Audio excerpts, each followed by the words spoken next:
Hi guys, Chris, thanks for letting me talk to you today. This is the video that we talked about. Hi Amy. We're gonna just walk through some of the conversation that we had with a visual. So I'm gonna jump screens here real quick and let's see.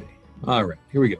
So when you take a look at your current situation, right, you have $348,040 sitting at 3 3/4 with a principal and interest payment at $19.49 currently. That's just principal and interest.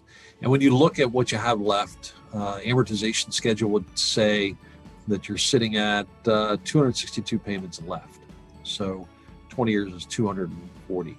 So you have 20 years plus another 20 payments, so 22 years or so. So if we were just refinance the first without regard to the fact that you have a second, we talked about the fact that you would be saving about $410 a month, and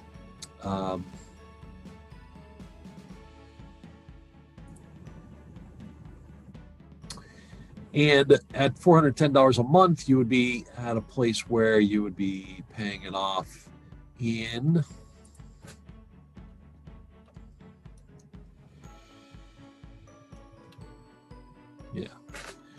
250 payments, so roughly saving about $22,000. So and knocking about a year off your loan.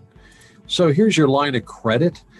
This guy's at 4 1/4 at $195,000. The payments are probably interest only. However, on this one, I amortized it on a 30-year amortization to give us something to compare to, and so this $959 is actually a 30-year payment. So if you paid that on here, theoretically for 30 years, it would reduce principal and interest to 0 after that 30-year period. Again, to give us apples to apples comparison. So the difference on that is if we lower the rate by a full percent, you'd be saving $202 a month on that debt alone. And so if I applied that to show, again, what you're paying out now compared to what you're paying out then, you would end up paying this debt off a lot faster. I would say 259 payments instead of 360, saving you $81,000 worth of total payback in interest. So what I really want to talk about here is combining the loans. So when you combine the first and the second, you get a ballpark balance of $548,000 at a 3 1/4% rate that we talked about, with the total closing costs about $5,500. We talked about that a little bit too.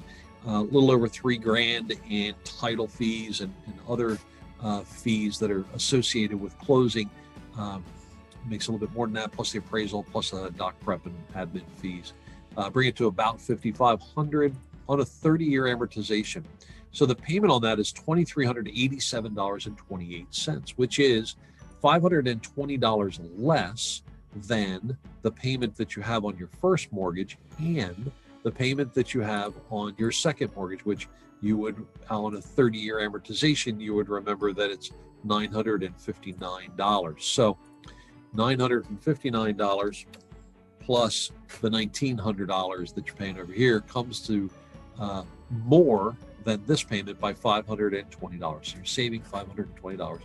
If I apply that $520, so making it so that you're paying out exactly what you're paying out now on what the current mortgage is and the current line of credit on a 30-year amortization, you take that payment and apply it to this new debt with the lower interest rate. That impact of that lower interest rate means that that same payment going out every month would pay off your loan in 366 payments or so, actually a little bit less than that. And so you end up saving all the money that you would have been paying on that line of credit for the longer period of time and paying on your first mortgage about the same period of time.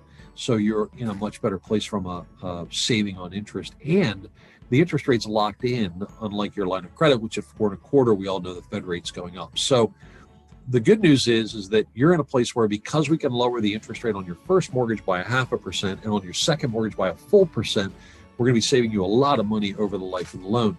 I don't necessarily, though, recommend that you take the extra money and apply it to the mortgage. You'll hear me talk about the fact that this 3.25% rate is the cheapest money you're going to probably ever get. And so what you may want to consider doing is just letting it alone, making the minimum payment on it, and putting that savings of $520 a month into an account that's earning you an average of 7% per year. So the stock market's made 7% on average over the last 100 years. That's why I use that number. Done a lot better over the last couple of years. But if you make 7% on average over that period of time, in that same month where you would have paid it off by paying the $520 into the loan, you would have $302,000 in that account.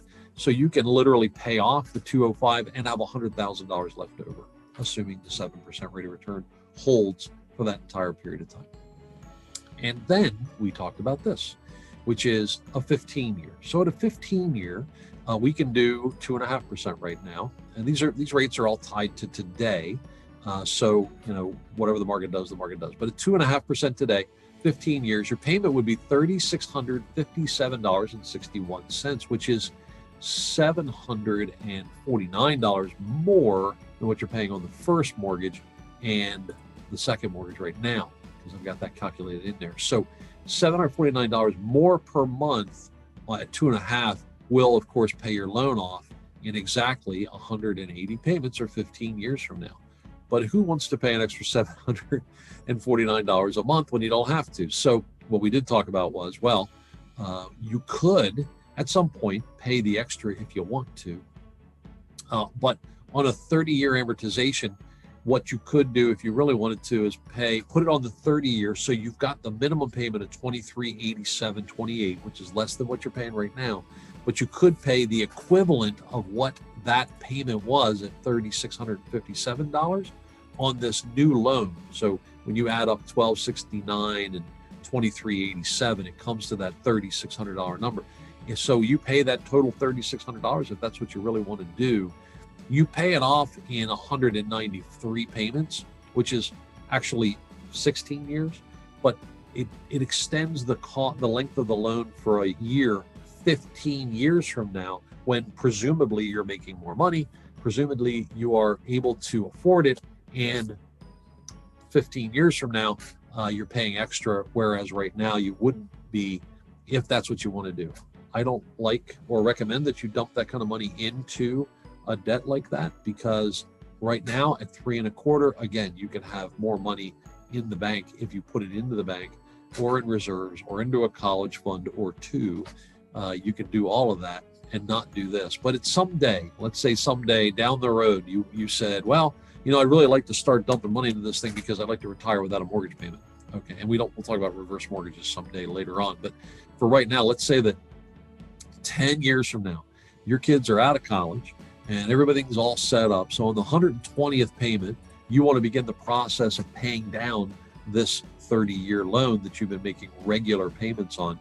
So you decide, I'm going to dump $1,500 a month on it and extra, right? Because 10 years from now, you can afford to do that. If you begin the process of doing that, you're going to pay it off in, I love these flexible plans because it really works for your financial situation, right? So this actually turns into a 20-year loan, right? Your 30-year loan turns into a 20-year loan if 10 years from now you decide to just go ahead and start dumping $1,500 a month extra on it. You can pay it off, you can see, in 248 payments, which is 8 payments longer than 20 years. So we'll do the math. This amortization playground that I have, I love to play with. And so when you call me in 5 years and go, okay, so we're in this situation, we like to manipulate this to our advantage to do that, we can do that. But we can do it because you're set up on a 30-year amortization where you're saving $520 a month. You're locking your rates in now when most of us believe that they are at the lowest they're going to be for a very long time, which is why you're probably talking about doing this in the first place. Okay. I think I hit everything. I just want to remind you that this does not include this includes bringing the cash to set up the escrow account that you're going to get back 30 days later. So what happens is that we set it up to include all the closing costs in the loan amount. So it's all kind of like Prego, it's in there. But the escrow account you need to bring that to you don't need to. We can make the loan amount big enough to do it if you want to. But if you have some money laying around that you can use for 30 days, we don't have to make the loan amount any bigger. And you can bring that money to the table, use it for 30 days, and then your current lender will send you back the escrows that they have for you in their account, and you can replace the money wherever it came from.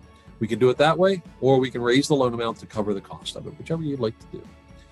Okay, I think that's everything we talked about. I'm happy to, as we did talk about, jump on a Zoom to walk through these numbers again, because I just went through it pretty quick, or to answer any questions that you have to roll forward. Our hope would be to maybe get an appraisal waiver, but again, that's dependent upon all of the algorithms that are in the systems that talk about what's selling in your neighborhood, in your price range. If we don't get one, it might take about a month or so to close the loan, 30, 35, 40 days at the most. But if we do get one, we're definitely closing in 30 or less. I actually would rather target your closing date to be around the beginning of February, as we talked about, Chris, because it allows for us to take your February payment, and you won't have to make it, and you won't have to make a March payment. Your very first payment will be April 1, so you're skipping 2 payments of cash coming out of your pocket to do that. So up to you if you want to handle it that way. Otherwise, we can look at different ways to we can shorten that up. We can actually do a thing where your first payment is in March and you just skip February, and I can show you why that would be beneficial or not to you. It really can go whichever way you'd like it to go. All right, already too long of a video. Hope you guys have an outstanding Christmas holiday. If you want to reach out before then, I'm working pretty much all the way up to it, so feel free. You have my contact information, and I'm going to put a link in the email for you to make application online at your convenience if you want to. If not, I'm happy to do it live on the telephone as well, but I wanted to offer that convenience to you. All right, have a great holiday. Talk to you guys soon.